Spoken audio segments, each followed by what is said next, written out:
dégâts collatéraux de l'éruption du volcan de Nyiragongo se font encore sentir. 2 tiers de la population de la ville de Goma sont privés d'eau potable et d'électricité. Les larves ont endommagé les conduits d'eau de la régie des eaux et bousillé les câbles électriques de la SNEL.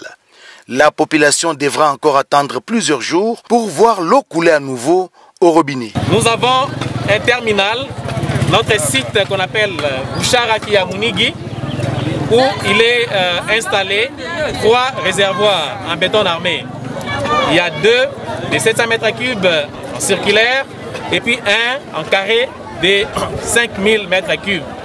Pendant la coulée des laves, 2 grands tuyaux qui fait l'entrée dans les réservoirs de 500 000 mètres et un deuxième qui fait la sortie ou la décharge, la distribution vers l'agglomération.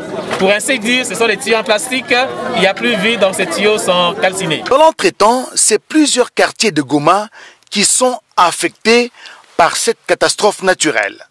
Des solutions urgentes méritent d'être trouvées. Ici, les maisons ont été englouties. Des écoles sont parties. On se croirait devant un champ où se sont abattus des obus. Mais en réalité, ce sont des laves que vous voyez. Et ceci se transforme rapidement en un lieu touristique. Les gens viennent se faire des selfies en ces lieux. Mais les dégâts sont énormes. Les sinistrés se comptent par centaines de milliers. Ils n'attendent que les saluts qui viendraient du gouvernement. Des activités reprennent timidement.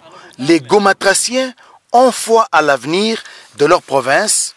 Même ceux-là qui avaient fui la ville à la suite de cette catastrophe naturelle commencent à revenir.